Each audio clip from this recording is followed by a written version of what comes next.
Hello student, good morning. I am Nivedita. मैं आज लोग को 12th का बायोलॉजी पढ़ाऊंगी, ठीक है। लेकिन उसको पढ़ने से पहले सबसे पहले हमको बायोलॉजी की परिभाषाएं जान लेंगी होंगी और यह कितने भागों में बांटा गया है इसको हम लोग पहले जानेंगे, ठीक है। बायोलॉजी विज्ञान की वह शाखा जिसके अंतर्गत हम जीवधारियों का अध्ययन करते हैं, जीव विज्ञान कहते हैं, ठीक है। क्या कहते हैं? जीव विज्ञान, ठीक है। इसके जनक अरस्तु को माना जाता है, यानी अरस्तु को बायोलॉजी का जनक माना जाता है। बायोलॉजी, इसको अगर हम इंग्लिश में आप डिफाइन करना चाहते हैं तो बायोलॉजी लाइफ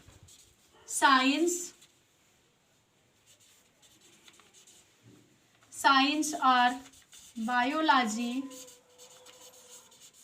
इसका अर्थ होता है BIOS। मान लीजिए bios life plus logos equal to study, यानी जिसमें हम जीवधारियों के जीवन का अध्ययन करते हैं, यानी जीवधारियों का अध्ययन करते हैं उसे हम जीव विज्ञान कहते हैं। और जीव विज्ञान की खोज सबसे पहले लैमार्क और ट्रेविरैनस नामक वैज्ञानिक ने किया था। किसने किया था? लैमार्क और ट्रेविरैनस नामक वैज्ञानिक ने 1802 में किया था। मैं यहाँ लिख भी दे रही हूँ, लैमार्क और ट्रेविरैनस किस सन में? 1802 में किया था। जीव विज्ञान को दो उप शाखाओं में बांटा गया है। कौन कौन से? जूलॉजी और बॉटनी। जूलॉजी की हिंदी क्या होती है, कोई बताए? जंतु विज्ञान। जी आपने बहुत सही बताया, जंतु विज्ञान। और बॉटनी का वनस्पति विज्ञान। बॉटनी का क्या होता है? वनस्पति विज्ञान। अब इसके पहले हम सबसे पहले परिभाषाएं जान लेते हैं कि जंतु विज्ञान होता क्या है। जीव विज्ञान की वह शाखा जिसमें हम सिर्फ जीव जंतुओं का अध्ययन करते हैं उसे जंतु विज्ञान कहते हैं। और वनस्पति विज्ञान जीव विज्ञान की वह शाखा जिसके अंतर्गत हम किसका अध्ययन करते हैं? वनस्पतियों का, पेड़ पौधों का अध्ययन करते हैं, वनस्पति विज्ञान कहते हैं, ठीक है। जैसे अगर आप लोग को इंग्लिश में परिभाषा बता देना होता है तो आप लोग लिखते हैं जूलॉजी का जू, इसका मतलब होता है जंतु।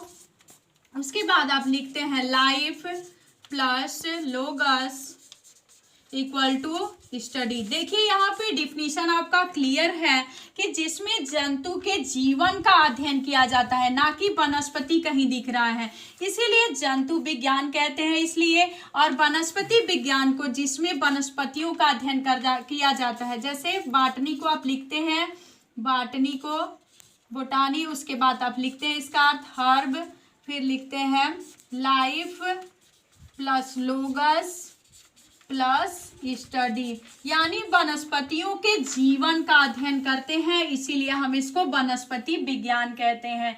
आगे हम फिर से बता देते हैं परिभाषा कि जिसमें जंतुओं का अध्ययन करते हैं जंतु विज्ञान, और जिसमें हम वनस्पतियों का अध्ययन करते हैं उसे वनस्पति विज्ञान कहते हैं, ठीक है। फादर ऑफ जूलॉजी अरस्तु को माना जाता है। किसको माना जाता है?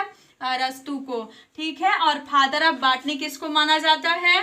थियोफ्रेस्टस को, ठीक है। आप लोग के मन में एक क्वेश्चन आता होगा कि यहाँ पे जूलॉजी के जनक अरस्तु को कहा जा रहा है, जीव विज्ञान के जनक भी अरस्तु को ही कहा जा रहा है, लेकिन थियोफ्रेस्टस वनस्पति के जनक क्यों कहे जा रहे हैं? क्यों ना अरस्तु को ही बनाया जा रहा है? तो हम आपको बता देते हैं कि अरस्तु को जीव विज्ञान, जंतु विज्ञान का जनक इसलिए कहा जाता है क्योंकि 822 ईसा पूर्व पहले इन्होंने क्या कहा था कि 500 जंतुओं पर, जीव जंतुओं पर अपना वर्गीकरण दिया था, इसलिए इन्हें जंतु विज्ञान के जनक माना गया। और वनस्पति विज्ञान में थियोफ्रेस्टस ने वही बात की, 500 से अधिक वनस्पतियों पर अपना वर्गीकरण किया था, इसलिए इसे वनस्पति विज्ञान का जनक कहा जाता है, यानी थियोफ्रेस्टस को वनस्पति विज्ञान का जनक माना जाता है। यहाँ पे मैं लिख दे रही हूँ फादर ऑफ बॉटनी थियोफ्रेस्टस, और फादर ऑफ जूलॉजी कौन है? अरस्तु है, ठीक है। कौन है? अरस्तु, ठीक है। आगे हम तो यहाँ पढ़ाने के लिए आप लोग के सिलेबस के बारे में, जेनेटिक्स के बारे में, आप लोग के चैप्टर में जेनेटिक्स है, मैं द्वादश का सिलेबस पढ़ाऊंगी, उसमें आप लोगों में एक जेनेटिक्स चैप्टर है यानी अनुवांशिकी।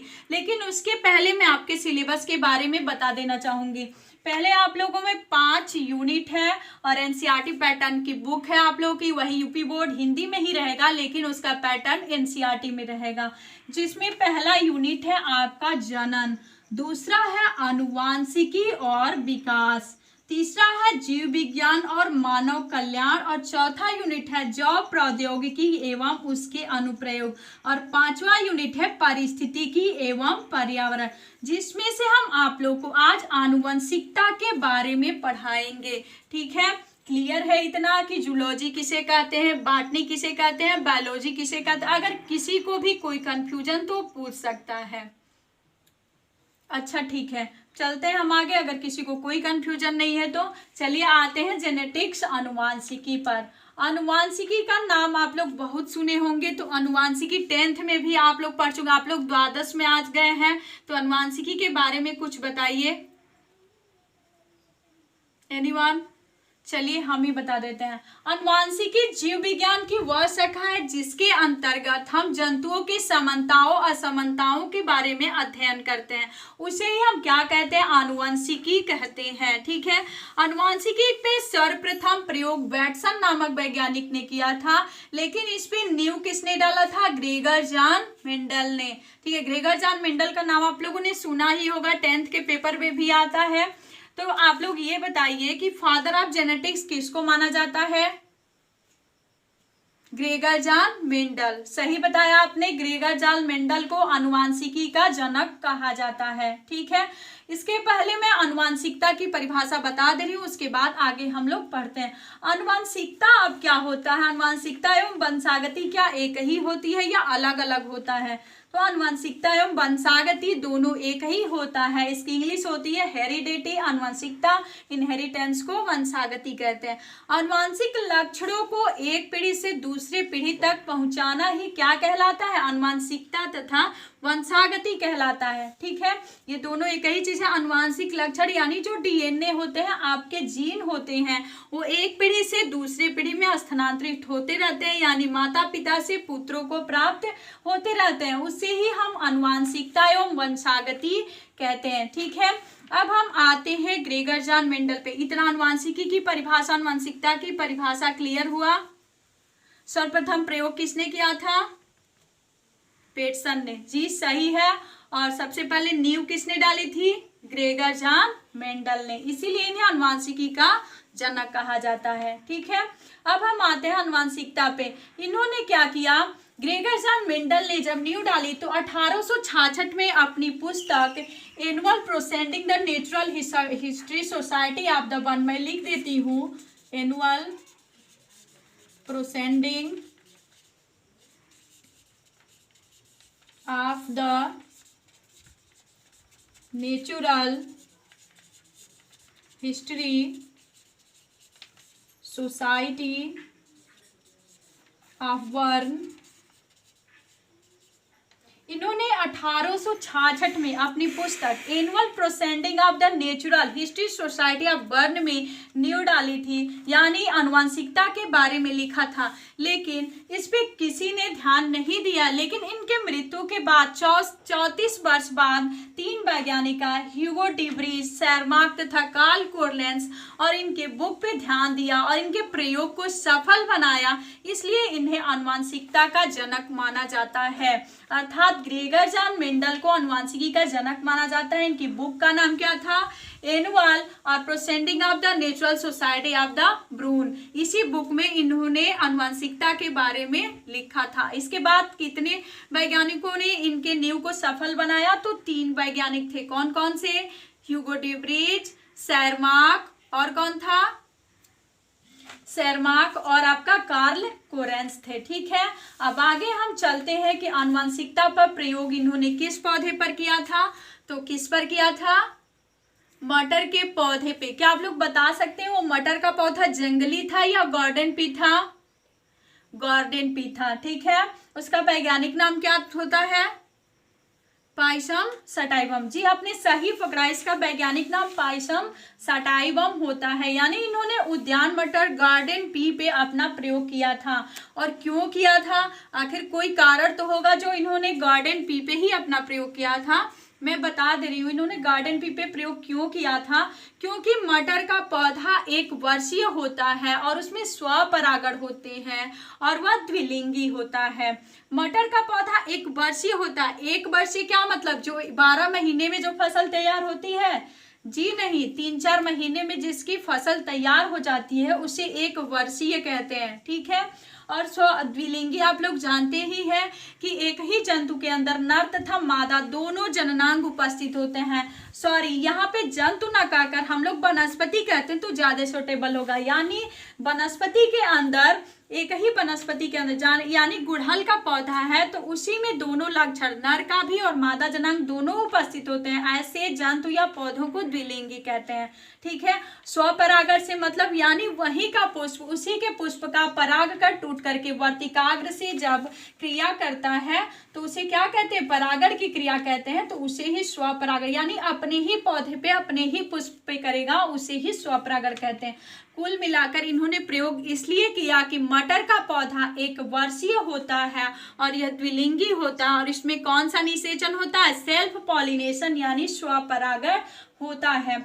इसके बाद इन्होंने कितने लक्षणों को देखा था मटर के पौधों में, 7 लक्षणों को। जी बहुत सही बताया आपने, 7 लक्षण को इन्होंने मटर के पौधे में देखा था। पहला लक्षण था इसका फूलों का रंग, फूलों का रंग, फूलों की स्थिति। दूसरा था फूलों की स्थिति। तीसरा था तने की लंबाई। चौथा था कच्ची फली का रंग।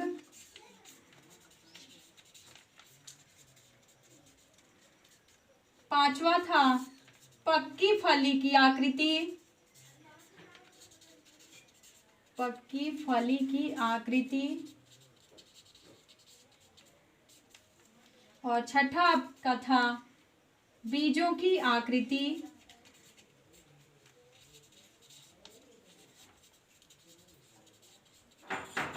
और आपका 7वां था बीज पत्रों का रंग, बीज पत्रों का रंग। ठीक है। ऐसे इन्होंने मटर के पौधे में 7 लक्षणों को देखा था। फलों का रंग, फूलों की स्थिति, तने की लंबाई, कच्ची फली का रंग, पक्की फली की आकृति, बीजों का रंग और बीज पत्रों का रंग और लंबाई। इन्होंने 7 लक्षण को देखा था और अपने मटर के पौधे पर प्रयोग किया था। ठीक है। आगे हम आप लोग को पढ़ाते हैं कि मेंडल ने कितने नियम दिए थे। हाँ, तो हम लोग पहले वाले वीडियो में पढ़ चुके हैं कि मेंडल ने 7 लक्षण को मटर के पौधे में देखा था और उसके बारे में मैंने बता भी दिया है। अगर आपको कोई कंफ्यूजन हो तो हम ये पढ़ा लेते हैं, उसके बाद आप लोग पूछ लीजिएगा। ठीक है। मेंडल ने 3 नियम दिए थे। इनके 3 नियम थे। पहले नियम को मोनो हाइब्रिड क्रॉस के नाम से जानते हैं और दूसरे नियम को लाफ सिग्रीगेशन और तीसरे नियम को डाई हाइब्रिड क्रॉस या लाफ असॉर्टमेंट के नाम से जानते हैं, जिसे हिंदी में एक संकर, मोनो हाइब्रिड क्रॉस को एक संकरण संकर कहते हैं, पृथक्करण का नियम कहते हैं लाफ सिग्रीगेशन को, और डाई हाइब्रिड क्रॉस द्विसंकर संकरण को कहते हैं। ठीक है। सबसे पहले हम समझ लेते हैं कि मोनो हाइब्रिड क्रॉस क्या होता है। ये भी आप लोग के लिए नया नहीं है, आप लोग 10th में पढ़ चुके हैं, तो आप लोग को हमारा उम्मीद यही रहेगा कि आप लोग को समझ में आएगा। जहाँ पे भी नहीं समझ में आप लोग कृपया पूछ लीजिएगा। ठीक है। एक संकर संकरण होता क्या है। ठीक है। संकरण का मतलब होता है क्रॉस, हाइब्रिड यानी संकर, और एक यहाँ पे लिखा गया है और परिभाषा में मैं पहले से ही लिख दी हूँ कि जब पौधे के एक लक्षण को ध्यान में रखकर क्रॉस कराते हैं तो उसे ही एक संकर संकरण कहते हैं। ठीक है। जब पौधे के एक लक्षण को ध्यान में रख करके हम संकरण कराते हैं तो उसे एक संकर संकरण कहते हैं। ठीक है। लक्षण दोनों का एक ही होगा लेकिन जो देखने में जो उनका रूप होगा वो अलग अलग होगा। ठीक है। जैसे मान लीजिए मैं यहाँ पे इन्होंने मेंडल ने 3 भागों में इसको बांटा, 3 जनरेशन में इसको बांट दिया था। प्रथम को पी पीढ़ी और द्वितीय को F1 और तृतीय को F2 पीढ़ी इन्होंने माना। पी पीढ़ी में इन्होंने क्या किया कि सबसे पहले लंबे पौधे को लिया, शुद्ध लंबा पौधा लिया और शुद्ध बौना। देखिए दोनों के लक्षण तो एक ही होंगे, लेकिन एक छोटा होगा और एक क्या होगा, लंबा होगा। ठीक है, आप लोग देख रहे हैं, यहाँ पे लिखेंगे हम लोग टाल, यहाँ पे लिखेंगे हम लोग ड्वार्फ।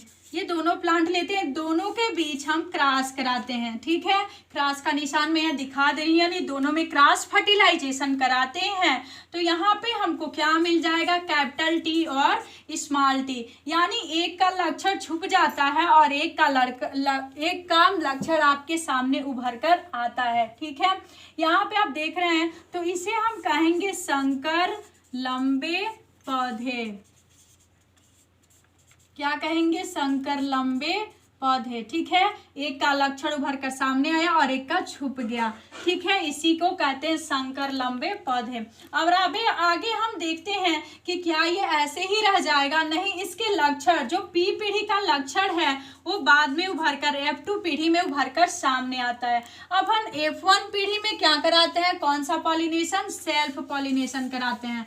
कौन सा पॉलिनेशन कराते हैं, सेल्फ पॉलिनेशन। यहाँ पे कैपिटल टी, यहाँ पे कैपिटल टी, यहाँ पे आपका स्मॉल टी, यहाँ पे स्मॉल टी। ये आपका हो गया नर और ये आपकी हो गई मादा, यानी मेल है और एक फीमेल है। ठीक है, दोनों के बीच हम सेल्फ पॉलिनेशन कराते हैं। कौन सा पॉलिनेशन, सेल्फ पॉलिनेशन, यानी स्वपरागण। ठीक है, क्या कराते हैं, स्वपरागण की क्रिया कराते हैं। ठीक है, कैपिटल टी में आप लोग क्रॉस करेंगे। पीछे हम लोग मेंडल के 7 लक्षणों के बारे में पढ़ चुके हैं, अब हम पढ़ेंगे मेंडल के नियम के बारे में। मेंडल ने 3 नियम दिए थे। पहला नियम मोनो हाइब्रिड क्रॉस, दूसरा लाफ सिग्रीगेशन और तीसरा डाई हाइब्रिड क्रॉस। इसे हिंदी में एक संकरण क्रॉस बोलते हैं और दूसरे वाले नियम को पृथक्करण का नियम बोलते हैं और तीसरे को द्विसंकरण संकर क्रॉस के नाम से जानते हैं। एक संकर संकरण, हम इसकी परिभाषा बताते हैं, जब पौधे के एक लक्षण को ध्यान में रखकर क्रॉस कराते हैं यानी संकरण कराते हैं तो उसे ही एक संकर संकरण कहते हैं। कितने लक्षण को ध्यान में रखकर, एक लक्षण को। मेंडल ने सबसे पहले 3 पीढ़ी दिया, P, F1 और F2।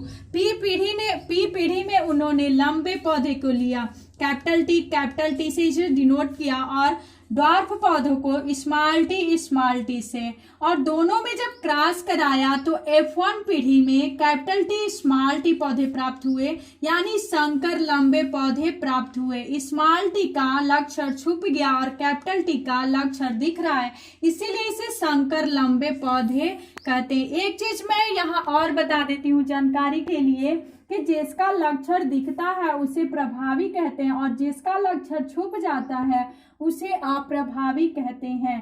ठीक है, अब हम F1 पीढ़ी में जब सेल्फ पॉलिनेशन कराते हैं तो F2 पीढ़ी में इसके सारे लक्षण उभरकर सामने आ जाते हैं। देखिए हम क्रॉस कराते हैं F1 पीढ़ी से F2 पीढ़ी में। सबसे पहले F1 पीढ़ी में ये नर का सिंबल है और ये मादा का सिंबल है, सेल्फ पॉलिनेशन यानी स्वपरागण कराते हैं। यहाँ पे हमने लिखा है कैपिटल टी, इधर भी कैपिटल टी, इधर स्मॉल टी, इधर स्मॉल टी। यहाँ पे कैपिटल टी में कैपिटल टी से क्रॉस कराएंगे तो प्राप्त होगा कैपिटल टी और कैपिटल टी। इसे हम लोग कहेंगे शुद्ध लंबे पौधे। कैसे पौधे, शुद्ध लंबे पौधे। और यहाँ पे आप लोग देख रहे हैं कि कैपिटल टी और फिर स्मॉल टी प्राप्त हो रहा है, इसलिए हम इसे कहेंगे संकर लंबे पौधे। क्योंकि लंबे वाले का लक्षण दिख रहा है इसीलिए हम इसे संकर लंबे पौधे कहेंगे। यहाँ पे भी हम क्रॉस कराएंगे तो कैपिटल टी स्मॉल टी यानी संकर लंबे पौधे। ठीक है, यहाँ पे भी बौने का लक्षण छुप गया है और लांग वाले पौधे का लक्षण दिख रहा है, इसीलिए इसे संकर लंबे पौधे कहेंगे। और लास्ट में स्मॉल टी यानी यहाँ पे हमें शुद्ध बौना पौधा प्राप्त होता है। ठीक है, इसका संबंध होता है 1 संबंधी 2 संबंधी 1 तथा 3 संबंधी 1 के अनुपात में ये पौधे प्राप्त होते हैं। जैसे एक देखिए आप लोग कैसे, अगर कोई पूछ सकता है कि 1 संबंधी 2 संबंधी 1 क्यों बोलेंगे, इसे 3 संबंधी 1 क्यों बोलेंगे, तो 1 इसमें शुद्ध लंबा, 2 इसमें संकर लंबे और 1 आपका बौना। और 3 संबंधी 1 का मतलब होता है कि 3 आपका लंबे की श्रेणी में आएंगे और 1 आपका शुद्ध बौने की श्रेणी में आता है। अर्थात 1 संबंधी 2 संबंधी 1 को जीनोटिपिक कहते हैं और 3 संबंधी 1 को फिनोटिपिक के नाम से जानते हैं। ठीक है, यही है हमारा एक संकर क्रॉस। अब हम आते हैं, अब इसमें किसी को डाउट? No doubt. तो हम आते हैं अगले में, दूसरे नियम लॉ ऑफ सिग्रीगेशन। अगर लॉ ऑफ सिग्रीगेशन पृथक्करण के नियम की बात करें तो यही नियम उस पर लागू होता है, पृथक्करण का नियम। इसमें दूसरे इनके नियम में 2 नियम है, एक प्रभाविता का नियम और एक शुद्धता का नियम। ठीक है, तो हम यहीं पर दोनों नियम समझा देते हैं। इसमें भी एक ही लक्षण को ध्यान में रखकर संकरण कराया जाएगा, लेकिन यहाँ पे जो F1 पीढ़ी में जो पौधे प्राप्त होंगे, एक लक्षण दिखेगा और एक का छुप जाएगा। अभी मैंने बताया कि जिसका लक्षण दिखता है वो प्रभावी होता है और जिसका लक्षण छुप जाता है वो अप्रभावी होता है। तो इसीलिए हम इसे प्रभाविता या अप्रभाविता का नियम भी कहते हैं। और जब F1 पीढ़ी में जब हम सेल्फ पॉलिनेशन कराते हैं तो P1 पीढ़ी के सारे लक्षण उभर कर सामने आ जाते हैं, इसलिए हम इसे युग्मकों की शुद्धता का नियम भी कहते हैं। ठीक है, तो जो मोनोहाइब्रिड क्रॉस है वो लॉ ऑफ सिग्रीगेशन दोनों नियम का फिगर यही होगा और यही नियम लागू करता है। और तीसरा यानी सबसे मेन नियम है जो एग्जाम में पूछे भी जाते हैं 12th में, डाई हाइब्रिड क्रॉस। ठीक है, उसके बारे में हम आप लोग को अच्छे से बताएंगे और जरा इस पे ध्यान दीजिएगा आप लोग, क्योंकि एग्जाम में 7 नंबर के से अधिक क्वेश्चन में पूछे भी जा चुके हैं। डाई हाइब्रिड क्रॉस, इसमें मैंने एक लक्षण लिखा था, इसमें आप बताओगे डाई हाइब्रिड क्रॉस यानी 2, जब 2 विरोधी तुलनात्मक लक्षणों को हम ध्यान में रखकर संकरण कराते हैं तो उसे डाई हाइब्रिड क्रॉस कहते हैं। इसे कई नामों से एग्जाम में पूछा जाता है। डाई हाइब्रिड क्रॉस, स्वतंत्र अपव्यवन का नियम, लॉ ऑफ असॉर्टमेंट के नाम से भी इस नियम को जाना जाता है। यानी इस नियम के 4 नाम है जिसे इससे पूछ सकता है। ठीक है, तो जब 2 विरोधी लक्षणों को ध्यान में रखकर क्रॉस कराएंगे तो उसे क्या कहते हैं? द्विसंकरण संकर। इतना समझ में आया? 2 विरोधी यानी डाई हाइब्रिड क्रॉस। ठीक है, इसमें इन्होंने 2 विरोधी लक्षण वाले पौधे लिए। देखिए कैसे, पी पीढ़ी में इन्होंने लिया गोल पीला, R R Y Y, capital R capital Y, और इधर इन्होंने लिया स्मॉल आर स्मॉल वाई। दोनों में इन्होंने क्या किया कि जब क्रॉस कराया तो F1 पीढ़ी में आपके capital R capital Y small Y यानी संकर गोल पीला पौधा प्राप्त हुआ। कैसा पौधा प्राप्त हुआ? संकर गोल पीला। ठीक है, यहाँ पे है झुर्रीदार हरा और ये आपका है गोल पीला। ठीक है, देखिए 2 विरोधी लक्षण, इधर इन्होंने लिया पी पीढ़ी में गोल पीला और इधर इन्होंने लिया झुर्रीदार हरा, स्मॉल आर स्मॉल वाई, और जब पौधे F1 में प्राप्त हुए संकर गोल पीला प्राप्त हुए। ठीक है, ये क्रॉस पॉलिनेशन है आपका। अब हम क्या कराते हैं कि F1 पीढ़ी में हम सेल्फ पॉलिनेशन कराते हैं। क्या कराते हैं?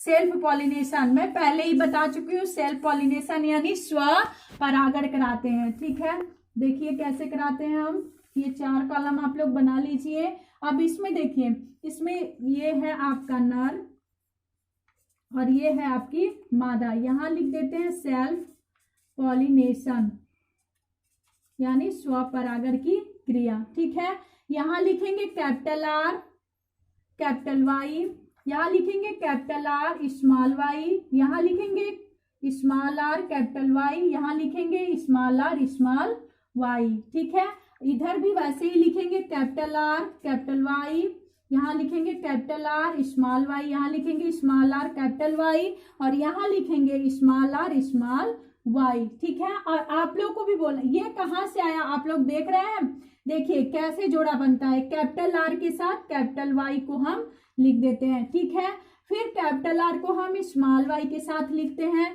फिर हम स्मॉल आर को कैपिटल वाई के साथ लिखते हैं, फिर स्मॉल आर को स्मॉल वाई के साथ लिखते हैं। इधर भी वही प्रक्रिया हम लोग लिखते हैं क्योंकि नर भी वही है, मादा भी वही है। ठीक है, तो अब हम इन दोनों में क्रॉस कराते हैं, कैपिटल आर और कैपिटल वाई। ये कैसा है? देखिए यहाँ से ये गोल है और ये क्या है? पीला। तो इसे हम क्या कहेंगे? गोल पीला। ठीक है, गोल पीला। अब हम क्या करते हैं कि कैपिटल आर फिर यहाँ पे कराते हैं क्रॉस। इसमें देखिए जहाँ पे स्मॉल वाई या स्मॉल आर पहले आते हैं तो उसे नहीं लिख करके हम सबसे पहले कैपिटल को ही लिखेंगे। ठीक है, इतना समझ में आ रहा है? नहीं तो हम फिर बताएंगे। ठीक है, अब हम यहाँ क्रॉस कराएंगे capital R capital Y small Y. देखिए यहाँ पे पहले स्मॉल वाई आया है, लेकिन हम पहले ही बता चुके हैं कि कैपिटल स्मॉल वाई न लिख करके सबसे पहले हम कैपिटल वाई लिखेंगे। ठीक है, तो कैपिटल वाई स्मॉल, इसका भी नाम हो जाएगा गोल पीला। क्यों इसका नाम गोल पीला होना चाहिए? क्योंकि ये आपका जो स्मॉल वाई है उसका लक्षण छुप गया है और वाई वाले का लक्षण दिख रहा है, इसीलिए क्या है? गोल पीला। ठीक है, फिर हम आर और ये क्या है? कैपिटल वाई स्मॉल वाई, इसका भी नाम आपका गोल पीला रहेगा। ठीक है, फिर यहाँ हम क्रॉस कराते हैं कैपिटल आर स्मॉल वाई गोल, और ये आपका क्या है? हरा, गोल हरा यहाँ पे आपको प्राप्त होगा। ठीक है, फिर हम कैपिटल आर दूसरे वाले में हम किससे कराएंगे? दूसरे वाले में से कैपिटल आर फिर आप लिखेंगे कैपिटल वाई स्मॉल वाई, यहाँ पे क्या लिखेंगे? गोल पीला। ठीक है, फिर यहाँ हम क्रॉस कराएंगे। ठीक है, समझ में आ रहा है आप लोग को? नहीं तो फिर बताएंगे। ठीक है, फिर आप लोग भी बोलिए कैपिटल आर स्मॉल वाई, यहाँ क्या लिखेंगे? गोल, क्या लिखेंगे? गोल हरा। ठीक है, फिर यहाँ आते हैं कैपिटल आर हम लिखेंगे, फिर स्मॉल आर, फिर कैपिटल वाई स्मॉल वाई, यहाँ क्या हो जाएगा? एनीवन कोई बताए? जी आपने सही कहा, इसका नाम क्या हो जाएगा? गोल पीला। ठीक है, समझ में आ रहा है आप लोग को? ठीक है, अब देखिए आगे यहाँ पे हो जाएगा कैपिटल आर स्मॉल वाई, यहाँ पे क्या होगा? गोल हरा। ठीक है, अब देखिए हम तीसरे वाले पे आते हैं। हम पहले ही बता चुके हैं, सबसे पहले कैपिटल को लेंगे, उसके बाद किसको लेंगे? स्मॉल को लेंगे। आगे हम लोग देखते हैं, सबसे पहले F1 पीढ़ी में जब हम क्रॉस कराते हैं यानी सेल्फ पॉलिनेशन कराते हैं, F2 पीढ़ी में 9 संबंधित 3 संबंधित 1 के अनुपात में पौधे प्राप्त होते हैं। वो कैसे पौधे प्राप्त होते हैं आइए हम लोग देखते हैं। सबसे पहले क्रॉस कराते हैं, यहाँ पे कैपिटल आर कैपिटल वाई, यहाँ पे कैपिटल आर स्मॉल वाई, फिर स्मॉल आर कैपिटल वाई और स्मॉल आर स्मॉल वाई। वैसे हम इधर भी चार्ट पे बनाएंगे, उसके बाद हम इसको हल करेंगे। ठीक है, यहाँ में कैपिटल आर से कैपिटल आर में क्रॉस कराते हैं तो कैपिटल आर और कैपिटल वाई, इसका नाम गोल पीला हम लोग रखते हैं। ठीक है, आगे हम लोग कैपिटल आर से कराते हैं तो यही आता है, और कैपिटल वाई फिर स्मॉल वाई यानी गोल पीला। ठीक है, सबसे पहले हम ये बता देना चाहेंगे कि सबसे पहले अगर स्मॉल आता है तो उसको ना लिख करके हम कैपिटल को लिख लेते हैं, उसके बाद स्मॉल को लिखते हैं। ठीक है, तो अब तीसरे में आते हैं कैपिटल आर कैपिटल वाई और फिर कैपिटल वाई, इसका भी नाम आपका गोल पीला, और फिर कैपिटल आर कैपिटल वाई और स्मॉल वाई, इसका भी नाम हम क्या रखते हैं आप लोग बताइए? जी हाँ, गोल पीला। ठीक है, फिर capital R capital Y small Y गोल पीला, फिर कैपिटल आर स्मॉल वाई गोल हरा। यानी हरा हम लोग क्यों लिख रहे हैं? आप लोग पहले ही देख रहे हैं कि इसका सिंबल क्या है? स्मॉल वाई का हरा। ठीक है, इसीलिए हम यहाँ पे लिख रहे हैं गोल हरा। ठीक है, अब हम देखते हैं गोल पीला यहाँ फिर कहाँ से आ गया? तो capital R capital Y small Y, तो इसका लक्षण छुप गया है, इसका दिख रहा है, इसीलिए हम इसे गोल पीला कहेंगे। फिर आएंगे आगे हम कैपिटल आर स्मॉल वाई, तो इसे हम गोल हरा कहते हैं। और तीसरे में आते हैं तो कैपिटल आर कैपिटल वाई, तो इसे भी हम लोग गोल पीला कहते हैं। आगे भी आप लोग बताते जाइए कि यहाँ पे क्या होगा। जी हाँ, capital R capital Y small Y सही है ये। ठीक है, और इसका नाम भी क्या है? गोल पीला। फिर आगे आते हैं, यहाँ देखिए स्मॉल आर और कैपिटल वाई, इसका नाम मैंने झुरीदार पीला कैसे लिख दिया है? तो स्मॉल आर का झुरीदार और इसका पीला, तो झुरीदार पीला। ठीक है, फिर स्मॉल आर फिर कैपिटल वाई स्मॉल वाई, इसका भी नाम झुरीदार पीला। इसका capital R capital Y small Y यानी गोल पीला हो जाएगा। फिर यहाँ पे भी आपका वैसे ही होगा, तो क्या नाम हो जाएगा? गोल हरा। जी आपने सही बताया, गोल हरा ही होगा। फिर यहाँ से करते हैं तो ये small R capital Y small Y, इसका नाम क्या हो जाएगा आप लोग बताइए? जी हाँ, झुरीदार पीला हो जाएगा। और लास्ट में आपका क्या आएगा? झुरीदार हरा। ठीक है, अब हम काउंट कर लेते हैं कि 9 आपका गोल पीला इसमें आया है कि नहीं। देखिए 1 2 3 4 5 6 आपका 7 8 और 9 इसमें आपका क्या आता है, गोल पीला। लिख देंगे कि 9 इसमें आपका क्या है, गोल पीला है। ठीक है, और 3 आपका क्या है, आप देखते हैं 3 आपका झुरीदार पीला, 1 2 और 3 झुरीदार आपका क्या है, पीला है। ठीक है, झुरीदार पीला। अब आप लोग बताइए 3 इसमें से क्या होगा। जी हाँ, 3 इसमें से आपका क्या हो जाएगा, गोल हरा। क्या होगा, गोल हरा। और 1 आपका होगा झुरीदार हरा। ठीक है, झुरीदार हरा। ठीक है, इसका अनुपात 9 संबंधे 3 संबंधे 3 संबंधे 1 के अनुपात में आता है, इसीलिए हम इसे डाई हाइब्रिड क्रॉस कहते हैं। यानी जब 2 विरोधी लक्षणों को ध्यान में रखकर हम संकरण कराते हैं तो उसे डाई हाइब्रिड क्रॉस कहते हैं। ये आपका पी पीढ़ी है, आपका F1 और ये आपका हो जाता है F2 जनरेशन। यानी पी पीढ़ी के सारे लक्षण F2 जनरेशन में उभर कर सामने आ जाते हैं, जिसमें देखिए 9 गोल पीला, 1 झुरीदार हरा और 2 आपके झुरीदार, 3 आपके झुरीदार पीला और 3 आपके गोल हरे पौधे प्राप्त होते हैं। यही थे मेंडल के नियम। आगे हम लोग मिलते हैं नेक्स्ट वीडियो के साथ। धन्यवाद। अगर ये वीडियो पसंद आई हो तो लाइक करें और अगर कोई क्वेश्चन फंसे तो आप लोग कमेंट कीजिए।